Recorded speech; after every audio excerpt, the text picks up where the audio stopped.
नमस्कार दोस्तों, आयुर्वेदिक एस्ट्रो के इस चैनल में आपका हार्दिक स्वागत है। आज हम सिंह लगन की कुंडली के ऊपर चर्चा करने जा रहे हैं। ये सिंह लगन की कुंडली जो है वो आपके सामने है। आज इस जातक की मैं सिंह लगन की कुंडली के ऊपर पूर्ण रूप से विवेचना करने जा रहा हूँ। आपको पता होना चाहिए कि सिंह लगन कब होता है। सिंह लगन जब कालपुरुष की कुंडली में 5 नंबर जो है लिखा हो, प्रथम भाव में 5 नंबर लिखा हो, अर्थात इस भाव में 5 नंबर लिखा हो, तो ये सिंह लगन की कुंडली कहलाती है। अब इसमें सबसे इम्पॉर्टेंट है कि लगन आपका कितना प्रभावशाली है, अर्थात जातक का लगन कितना प्रभावशाली है। तो ये जब लगन में ये लिखा है 1.47 मगा नक्षत्र, तो लगन जो मैं इस जातक की कुंडली के ऊपर ये कह सकता हूँ कि ये लगन जो है बड़ा प्रभावशाली नहीं है, क्योंकि 1 से 30 डिग्री तक ये लगन जो है वो जाता है। तो ये बचपन का लगन है, मतलब लगन जो है इतना प्रभावशाली नहीं है। लगन से ही जातक का व्यक्तित्व जो है वो आंका जाता है कि जातक कितने व्यक्तित्व का होगा, समाज में कितना प्रभावशाली होगा और कैसा रहेगा। तो लगन इसका इतना प्रभावशाली नहीं है। परंतु लगन में जो ग्रह विराजमान है, अर्थात ये सूर्य का जो सिंह लगन है, सिंह लगन की कुंडली है, और इसमें जो इसकी राशि पड़ती है वो तुला राशि में। ये चंद्रमा जिस राशि में अर्थात 7 नंबर में है, तो तुला राशि है अर्थात सिंह लगन है। तो ये दोनों आपस में मित्र हैं, मित्र हैं। अर्थात अब ये जो मैं बात कर कह रहा हूँ आपसे, सिंह लगन में जब बुध विराजमान है, बुध बकरी होकर 7.49 डिग्री का विराजमान है, तो बुध यहाँ पे विराजमान होने से ये मित्र के घर में बुध विराजमान है, तो इसका जो लगन में बुध है वो उच्च का है, मतलब अच्छा बुध है। और यहाँ पे शनि भी है, अर्थात पिता के घर में शनि विराजमान है, तो मैं इसको अच्छा नहीं कह सकता, क्योंकि ये शनि इसके घर में मतलब विराजमान है। तो ये तो इसका व्यक्तित्व के बारे में जानकारी थी। व्यक्तित्व इस व्यक्ति का बड़ा प्रभावशाली तो नहीं होगा, परंतु अच्छे लोगों से इंटरेक्शन करेगा, लोगों से बड़ा ज़्यादा इंटरेक्शन तो नहीं, जैसे किसी नेता का होता है या किसी स्कूल के हेडमास्टर का होता है या स्कूल के प्रिंसिपल का व्यक्तित्व होता है, ऐसा व्यक्तित्व नहीं है। परंतु फिर भी ये लोगों को बुध के कारण जो है वाणी से ये लोगों को इतना, इसका व्यक्तित्व ऐसा होगा कि इसके सामने अगर 10 लोग बैठ जाएंगे तो खुश रहेंगे, कभी दुखी नहीं होंगे। ये ऐसी बातें करेगा, अच्छी अच्छी बातें करेगा जिससे लोग प्रसन्न रहेंगे। जातक का ये बुध के कारण वाणी बहुत ही सॉफ्ट मधुर, इससे कभी भी कोई दुखी होके नहीं जाएगा। मतलब इस जातक के पास कोई भी बैठ जाएगा तो इस जातक से कभी भी जो है वो अप्रसन्न होकर के कोई व्यक्ति नहीं जाएगा, हमेशा खुश होकर जाएगा और उसकी बातों को याद भी रखेगा। वाह कि यार उसने ये बात बोली थी, और बाद में भी उसको हंसी आएगी कि इस जातक ने ये बात बोली थी। मतलब इस तरीके से ये जो है बुध अपना प्रभाव डालता है। अब आते हैं हम इस कुंडली के दूसरे भाव के ऊपर। कालपुरुष की ये कुंडली जो है इसको हम दूसरा भाव कहते हैं। दूसरा भाव में 6 नंबर विराजमान होने का मतलब है कन्या राशि, अर्थात बुध की राशि विराजमान है। बुध जब इस राशि में विराजमान हो गया तो एक बड़ा सिंपल सा ये भाव जो होता है, ये भाव जो है वो पुराने जो हमारे माता पिता ने जो हमारे को विद्या प्रदान की उसका, तुम्हारी आय अर्थात तुम्हारी आय किस तरीके से रहेगी वो, और पितरों का घर, इसको 3 चीज़ें हम कहते हैं। तो इसमें राहु भी विराजमान है, इसमें शुक्र भी विराजमान है, इसमें मंगल भी विराजमान है। तो इस जातक की जो आय होगी वो कंटिन्यू नहीं होगी। सबसे पहले जब राहु विराजमान हो गया तो कंटिन्यू नहीं होगी। दूसरी आय इसको होटल आदि व्यवसाय से भी हो सकती है।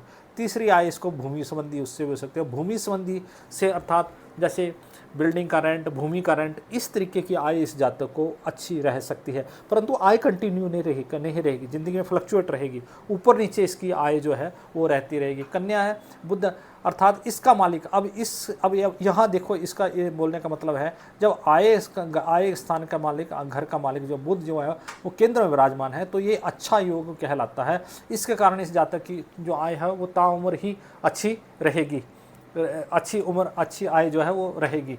अब दूसरा एक चीज़ है कि राहु कंटिन्यू आय नहीं देता है। राहु जो है वो कभी सट्टे की इनकम भी देता है, कभी किसी तरीके जैसे कमीशन की इनकम भी देता है। शुक्र इसको होटल व्यवसाय से, रेस्टोरेंट से जो है इनकम प्रदान करेगा। मंगल तो मैंने आपको बता दिया कि भूमि के लेन देन संबंधी जो है इस जातक को आय प्राप्त होगी। अब रहता है चंद्रमा। चंद्रमा 14.13 डिग्री का, चंद्रमा शुक्र के नक्षत्र, मतलब शुक्र के तुला राशि में।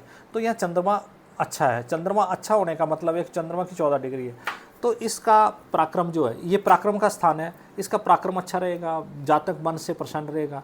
चंद्रमा का डिग्री अच्छी है, मतलब डिग्री जब चंद्रमा की अच्छी होती है तो अच्छी डिग्री होने के कारण चंद्रमा जो है उसकी वाणी अच्छी होगी, उसका मन का व्यवहार अच्छा होगा, उसके मन में कुछ नहीं होगा, गलत नहीं, टेंशन नहीं होगी बंदे के मन में, और वो लोगों को प्रसन्न रखेगा, अपने से प्रसन्न रखेगा। ये जातक भोजन बहुत अच्छा बनाएगा, लोगों को प्रसन्न रखेगा, भोजन अच्छा बनाएगा, और अपने भाइयों से भी अच्छी इसकी मित्रता रहेगी, पराक्रम इसका अच्छा रहेगा। चंद्रमा के कारण पराक्रम अच्छा रहेगा। मतलब पराक्रम वो बड़ा उच्च नहीं रहेगा कि किसी ने बोल दिया जी वो दादा आ गया, वो आ गया, किसी इस तरीके के होते हैं ना, वो डॉन आ गया, वो उस तरीके का होता है ना, वैसा पराक्रम नहीं। डरते हैं ना बंदे, कहते हैं गाँव में यार कोई बड़ा प्रभावशाली व्यक्ति है या MLA MP है, इस तरीके से लोग डरते हैं। तो इस साल क्योंकि चंद्रमा जो है वो सौम्य ग्रह है, अर्थात शांत ग्रह है। जैसे जैसे पूर्णमासी के पास इसका चंद्रमा जाता है जब भी, तो इस जातक का पराक्रम बढ़ जाता है। और इस जातक को अपने जीवन में स्वेद वस्तु ज़्यादा अपनानी चाहिए, अर्थात खीर अच्छे संग खीर बड़ी खानी चाहिए इसको। स्वेद वस्तुएं जो है, स्वेद चावलों का उपयोग भी करना चाहिए, और स्वेद वस्तुएं जितनी भी है उनका उपयोग करेगा। तो औषधियाँ भी इसको, अगर ज़िंदगी में कभी बीमार भी होता है तो इस जातक को अपने लिए जो है वो आयुर्वेदिक औषधियाँ प्रयोग करेगा, तो ये जातक जो है जल्दी मतलब स्वस्थ कहलाएगा। अब आता है ये इसका नंबर, इसको बोलते हैं भाव नंबर चौथा, 4 भाव संख्या 4, इसमें 8 नंबर विराजमान लिखा हुआ है।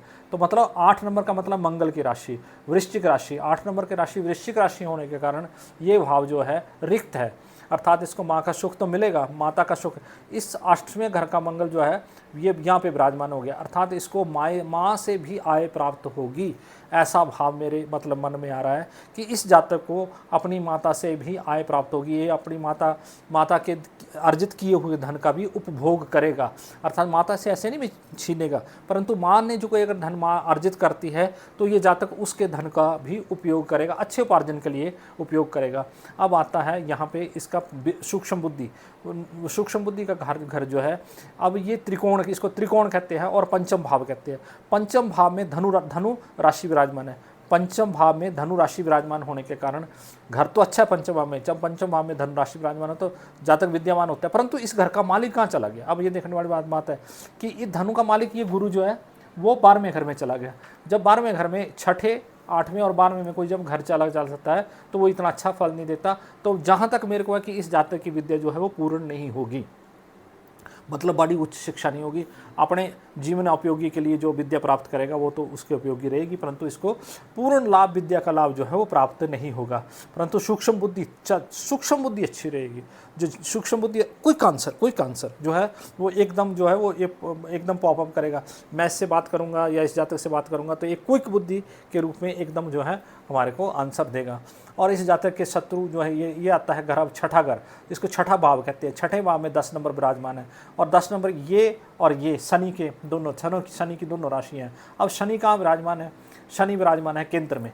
अब ये देखो केंद्र, इसका केंद्र का स्वामी केंद्र में विराजमान होना, अब ये केंद्र का मतलब 7वें घर का स्वामी केंद्र में विराजमान होना, ये भी एक राजयोग होता है। अब ये शत्रु घर का भी केंद्र में चला गया, तो इस जातक का शनि जो है अच्छा प्रभावशाली है, और प्रभावशाली होने के कारण इस घर से इसको कोई दुख दर्द बीमारियां कुछ नहीं होंगी, मतलब कोई बीमारी नहीं होगी, कोई कुछ नहीं होगी। जातक को कुछ मतलब जातक का शरीर जो है स्वस्थ रहेगा, और शत्रु भी इसके आगे जो है खड़े नहीं होंगे। शनि जो है शत्रुओं को ख़त्म कर देता है। शनि हो गया, राहु हो गया, अगर इस घर में शनि राहु केतु अगर ये पाप ग्रह हैं, अगर ये होते हैं तो ये शत्रुओं को ख़त्म कर देते हैं। परंतु एक चीज़ और, यह दृष्टि पड़ रही है जब शनि की दृष्टि है, देखो 1 2 3 4 5 6 7, 7वीं दृष्टि। शनि जहाँ बैठा हुआ तो ठीक है, विशाल है, इसका व्यक्तित्व भी इसको विशाल बनाएगा, शनि के थ्रू विशाल बनाएगा। मतलब लगन इसका वो है, सूर्य सिंह लगन है, और इसके थ्रू ये मैं एक चीज़ और बताना भूल गया आपको कि ये जातक सुबह उठता होगा, सूर्य उदय होने से पहले उठता होगा, अपने काम नियम पे करता होगा। इसको कोई काम बताया तो उसको काम को करके ही बारी लेगा। परंतु इसका शादी के घर में जब सूर्य की दृष्टि है, शनि का ही घर है, और शनि की ही दृष्टि इसके ऊपर है, तो ये शादी के लिए इसको हो सकता है इस जातक की शादी ना हो। अगर हो तो वो इतनी ज़्यादा, या तो होगी तो बड़ी लेट मैरिज होगी। मेरे को लगता है 40-42 साल के बाद मैरिज होने के, ये शनि 42 साल के बाद जो है वो फलित होता है, तो ये 42 साल के बाद इसकी मैरिज हो, परंतु या तो हो भी ना मैरिज नहीं भी हो सकती है इस जातक के जो मुझे लक्षण दिख रहे हैं। अगर होगी तो बड़े शनि धीरे धीरे इसकी मतलब शादी तो एक ही बार होगी, परंतु धीरे से लेट उसके बाद होगी। अब आता है यहाँ केतु, इस घर में केतु जो है वो ठीक माना जाता है। अब इस 12वें घर का, अब एक इसमें देखो विपरीत राजयोग इसमें बनता है। विपरीत राजयोग कैसे बनता है, जब इस घर का मालिक, छठे घर का मालिक और ये अष्टम घर का मालिक अगर 12वें घर में विराजमान हो, या 12वें का घर मालिक और इसका छठे घर का मालिक इसमें 8वें विराजमान हो, तो इसको राजयोग कहते हैं। तो इसका जो 12वें घर का मालिक है बृहस्पति, वो नहीं 8वें घर का मालिक बृहस्पति है, वो यहाँ पे विराजमान होने के कारण इसको विपरीत राजयोग जो है वो लगा हुआ है। विपरीत राजयोग मतलब राजयोग है इसकी कुंडली में, ये राजाओं जैसा वैभव होगा, राजाओं जैसा घर परिवार होगा, वैभव होगा, राजयोग इसकी कुंडली में बनता है। परंतु वो राजयोग नहीं है कि ये मंत्री बने, नेता बने, क्योंकि इसका पराक्रम थोड़ा सा चंद्रमा के कारण पराक्रम जो है, 7वें घर का शुक्र के कारण पराक्रम का लोगों में तो खूब प्रसिद्ध होगा, सब चीज़ होगा, परंतु ये नेताओं को नेता बना सकता है, परंतु किसी पुरुष को नेता बना सकता है, परंतु खुद इतना बड़ा पराक्रम नहीं है कि इतना ये चीज़ प्रवेश हो सके। अब ये अष्टम घर में जब केतु विराजमान है, तो केतु विराजमान होने के कारण इसको इसके जो नीचे यूरिनरी ट्रैक है उसमें कोई प्रॉब्लम हो सकती है जब केतु की दशा आएगी। तब आएगी, तब मतलब लोअर हिस्से में इसको प्रॉब्लम हो सकती है, जैसे पाइल का रोग हो सकता है कभी, जब केतु की दशा आएगी तो इसको पाइल का रोग हो सकता है, ऐसी संभावना है। अगर अपना स्वास्थ्य ठीक रखे तो ये जरूरी नहीं कि ये चीज़ होगी, क्योंकि केतु की डिग्री कम है। अगर केतु की डिग्री ज़्यादा होती तो कन्फर्म होता, परंतु केतु की डिग्री कम है। अब आते हैं भाग्यस्थान में। भाग्यस्थान का मालिक नंबर 1 यही मालिक जो ये आय स्थान में चला गया, तो इसका जो भाग्य है, जातक का भाग्य जो है वो कर्म से भी रिलेटेड है। जैसे जैसे मतलब भाग्य इसको आय होगी, वो भाग्य से भी इसको प्राप्त होगा। इसका कहने का मतलब है कि इसका मालिक यहाँ बैठने का मतलब है कि इसको भाग्य से ही धन प्राप्त होगा। बड़ी ये वो नहीं करेगा कि बड़ा ज़्यादा इसने मेहनत की है, वो चीज़ की, वो नहीं, इसको भाग्य से ही धन प्राप्त होगा। अब एक घर है अब हमारा कर्मस्थान में शुक्र जो विराजमान है, कर्मस्थान का शुक्र जो विराजमान है वो भी आय स्थान में विराजमान हो गया, तो इस लड़के का कर्म भी अच्छा होगा, कर्म भी अच्छा करेगा, कर्म से भी आय होगी। देखो ये नंबर 1 भाग्य से आय होगी, ये नंबर 2 कर्म से आय होगी, कर्म से, और तीसरा जो अचानक अपने पितरों से भी इसको आय होगी, पितरों से भी मतलब जो प्राप्त जो इसकी संपत्ति होगी, आय होगी। जब राहु यहाँ पे विराजमान होता है तो राहु जो पितरों का अंदेशा देता है कि पितरों से भी इसको आय प्राप्त होगी। शुक्र तो मैंने आपको आय के बारे में बता दिया। अब जिस जातक का मेन क्वेश्चन ये था, जब हम कुंडली अपलोड करेंगे तो मेन क्वेश्चन ये था क्या मैं नेता बनूंगा, क्या मैं एमएलए बनूंगा। तो मेरा कहने का जातक को ये कि आपका पराक्रम इतना बड़ा नहीं है, आप लोगों को एमएलए बना सकते हो, परंतु खुद मेरे को लगता नहीं है कि आप इस मतलब इस उपाधि पे आपके अध्यक्ष बन सकते हो, किसी चीज़ का किसी मंडल का अध्यक्ष बन सकते हो, या कुछ जैसे सोसाइटी जो उसका अध्यक्ष बन सकते हो, ये क्योंकि गुरु है या फिर विराजमान ना गुरु भाग्य में, और गुरु चला गया आस्थान में। परंतु जहाँ भी बैठोगे, जहाँ भी जिस पोस्ट पे बैठोगे, चेयरमैन बन सकते हो, किसी चीज़ का चेयरमैन बैठोगे तो उसकी भी आपको आय जो है वो प्राप्त होगी। अब रहता है लाभ स्थान का मालिक बुध जो केंद्र में विराजमान हो गया, ये भी एक बहुत अच्छा योग है इस कुंडली में। जब इसका मालिक लाभ का मालिक तो व्यक्ति के व्यक्तित्व के कारण उसको आय जो है लाभ प्राप्त होगा, अर्थात व्यक्ति जो है अपने व्यक्तित्व से भी लाभ कमाएगा। व्यक्तित्व का मतलब होता है कि आपकी पर्सनैलिटी कैसी है, आपकी अगर पर्सनैलिटी अच्छी होगी तो आप अच्छे पैसे कमा सकते हो, लोगों के बीच में अच्छे प्रेजेंटेबल हो सकते हैं ना। Personality is very much important role.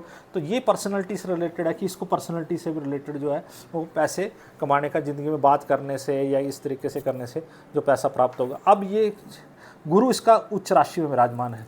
गुरु जो है उच्च राशि में विराजमान होने के कारण ये कर्क राशि में गुरु विराजमान है, सूरज भी ऐसा राशि में विराजमान है, सूर्य भी चंद्रमा की राशि में विराजमान, दोनों उच्च है। तो इस जातक को अंत समय में मोक्ष भी प्राप्त हो सकता है। परंतु ये बिल्कुल मैं स्पष्ट कैसे साथ कह सकता हूँ कि जब गुरु यहाँ पे विराजमान होता है तो इंसान, अगर अकेला गुरु ही विराजमान हो, केतु विराजमान होता है, तो ये जातक साधु बना होता है, साधु संत सन्यासी होता है। परंतु अब भी ये इसके कारण सन्यासियों जैसी ज़िंदगी ही, मतलब घर में रह करके भी सन्यासियों जैसी ज़िंदगी व्यतीत करता होगा और अपना पूजा पाठ करता होगा। और अंत में जब इसकी गुरु की दशा आएगी, या जब गुरु में सूरज का अंतर आएगा, ये दोनों का इनका गुरु सूर्य का अंतर आता है, तब इसको मतलब मोक्ष का मतलब ये नहीं होता कि बंदा चला जाएगा इस दुनिया से। मोक्ष का मतलब ये होता है कि उसको भगवान के दर्शन होंगे, वो अपने जीवन में जो सिद्धियाँ हैं वो प्राप्त कर सकता है, मोक्ष प्राप्त कर सकता है। अब हम इसके ऊपर ये देखने में आते हैं कि अब मैं चेंज करता हूँ चार्ट को। अब ये देखिए, अब ये देखिए इसकी छोटी कुंडली आ गई। अब इसका नवांश देखिए, नवांश में भी, नवांश जो बीवी से रिलेटेड होता है, 7 नंबर का मालिक, 7 नंबर का मालिक जो शुक्र है वो भी इसमें चला गया है। जब मैं आपको पत्नी या शादी की बात कर रहा था तो ये 7 नंबर ये पत्नी का स्थान होता है। पत्नी का स्थान का मालिक 7 नंबर शुक्र मोक्ष के स्थान में चला गया है, तो इसकी शादी 12 नंबर में बृहस्पति के घर में शुक्र चला गया है, तो और मोक्ष के स्थान पे चला गया। तो शादी का मुझे लगता नहीं है कि इसकी शादी अगर होगी तो लेट होगी, परंतु जो है कुछ सेट नहीं रहेगी। जो क्योंकि उसका जो मालिक बेसिक है वो 12वें घर में विराजमान हो गया है। एक मिनट और, अब ये आजकल इस जातक को बुध की दशा चल रही है, बुध की दशा बहुत अच्छी चल रही है।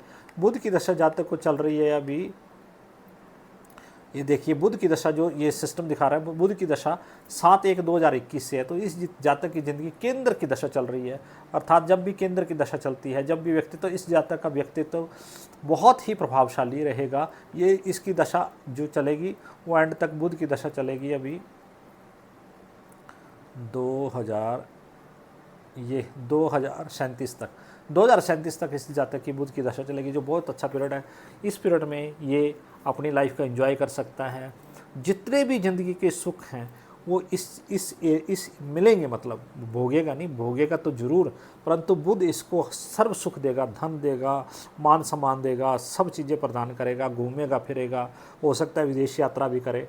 जब गुरु सूर्य तो विदेश यात्रा भी कर सकता है, बाहर जाकर के भी देख सकता है, परंतु विदेश यात्रा भी कर सकता है।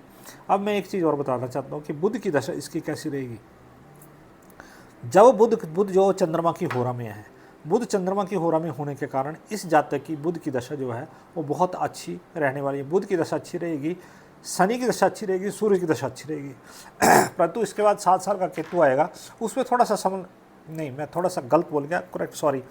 जब ये दशा जो है वो सूरज की होरा में है, आने वाली जो केतु की दशा होगी, जो चंद्रमा की होरा में होगी, वो बहुत अच्छी रहेगी, वो और भी बुध की दशा से भी अच्छी रहने वाली है। केतु की दशा के बाद आपका आएगा शुक्र जो है वो भी चंद्रमा की होरा में है, वो भी बहुत अच्छा रहने वाला है। तो ये था इसकी कुंडली की विवेचना। ये देखिए, अब आप एक चीज़ और देखिए कि इस कुंडली में शुक्र जो है वो इस ग्रह का सबसे उच्च ग्रह है। शुक्र यहाँ कन्या राशि में विराजमान है, तो छठ बल में शुक्र की पोजीशन अच्छी है। बुध की पोजीशन, बुध के बारे में तो पहले बता रहा था, परंतु बुध की पोजीशन में छठ बल में अच्छी होने के कारण बुध की दशा अच्छी जाएगी और दूसरी शुक्र की दशा अच्छी जाएगी। तो इस जातक का अब आने वाला जो समय है, आयु भी दीर्घ होगी, क्योंकि ये देखो 1 2 3 4 5 6 7 8 9, ये इसकी बृहस्पति की दृष्टि, 9वीं दृष्टि है, तो दीर्घ आयु करता है और बृहस्पति का घर है। तो इस जातक को अंत में मोक्ष प्राप्त होगा, आयु दीर्घ होगी, 95 साल से ऊपर आयु हो सकती है इस जातक की। तो अच्छा जीवन यापन करेगा, खुशियों से जीवन रहेगा, परंतु एक ही चीज़ है कि ये बहुत बड़ा पॉलिटिशियन जो है वो नहीं बन सकता। अपने को चेयरमैन तक ही सीमित रखे, अपने को अच्छी पोजीशन पे रखे और लोगों से मेल मिलाप रहेगा, लोगों का समूह जो है वो, लोग इससे खुश रहेंगे, दुनिया में दुखी नहीं रहेंगे, लोग इसके साथ खुश रहेंगे। यही थी आज की कुंडली की विवेचना। अगर इसमें इस जातक को कोई क्वेश्चन हो तो मेरे इस दिए हुए नंबर के ऊपर बात कर सकते हैं। और अगर आपको वीडियो अच्छा लगा हो तो आपसे नेताजी हम यही रिक्वेस्ट करते हैं कि आप इस कुंडली को और लोगों के साथ शेयर करें और सब्सक्राइब करें, शेयर करें। और धन्यवाद। जय माता दी।